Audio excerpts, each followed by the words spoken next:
Pinayagan ko ang mag-swimsuit yung kapatid kong letter S. Napakalakas ng loob, palibhasay walang kurikong. Letter S talaga yung tawag ko sa kanya dahil laging tingaro yung puwet niya. Dati ka bang bibe? Syutak ka?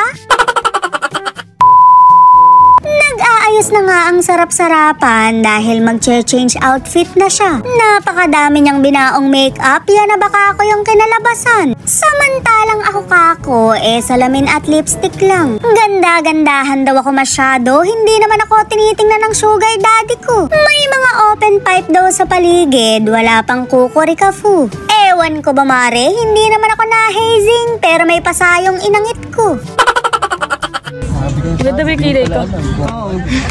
Busog na linta. Kulang ba may blush pa? Kulang pa, dagdagan mo. Makulang pa. Siyempre, suportado ko yung paglalaro niya ng sarap-sarapan. Ring at nilagyan ko siya ng bandana sa ulo para ganap na ganap. O diba, ganda mo dyan, mukha kang gudyaw. Mabait kasi siya mare, kaya good siya. Nag-change outfit na nga rin yung kapatid ko na si Felix Bakat. Ba't dinala mo pa yung ligo? Ano ba yun? Ikaw naman kumain ka ng sardinas, iniyo pa yung lata. Ba't yun ang sinuot mo? Eri pala yung sa'yo. Grabe, eri sa'yo. Ano matatakpan na ere?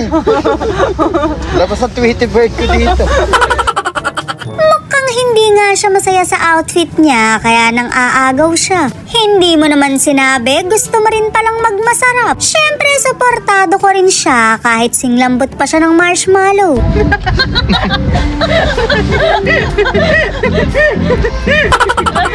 Hindi tayo ngayon sa we. Hindi siya nakaano.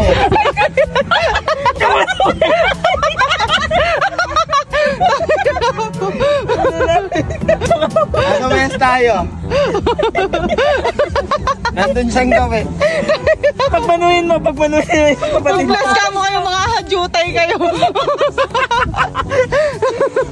Mabiri-biri pa kayo, lalo mo kayo tinatakpan. Dagdag labahin lang. Ere day old.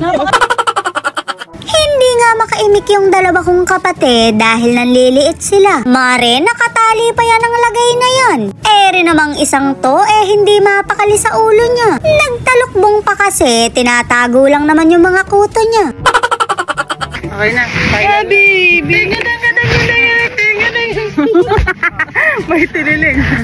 Mare, magbibihis na siya. Magsuswimming na kami, kaya isusuot na niya yung pangmadiinan niya. Sa akin talaga yun, Mare, pero hindi na kinakaya ng katawan ko. Gusto ko na nga sanang magpapayat, pero hindi ko pa alam kung kailan sisimulan. Tsaka na lang siguro ko, Mare, siya na lang muna ang magsarap-sarapan. Ang sarap kasing kumain, lalo na ang magpakain. Mare, utak mo, nag-feeding program kasi kami.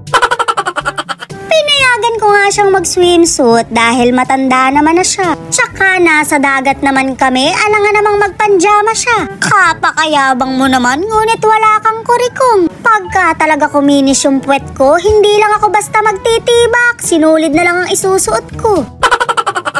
Hindi ko na nga siya sasamahang mag-swimming dahil may anak akong babantayan. Pinahidan ko muna ng sunblock para kahit magbabad siya sa initan. Ring at kasama ko rin yung bunsong kapatid namin pero hindi nakasarap-sarapan. Bukod tanging siya lang ang hindi namin nahawahan. Siya lang ang natatanging mahinhin, puro na kami mahinhindutin.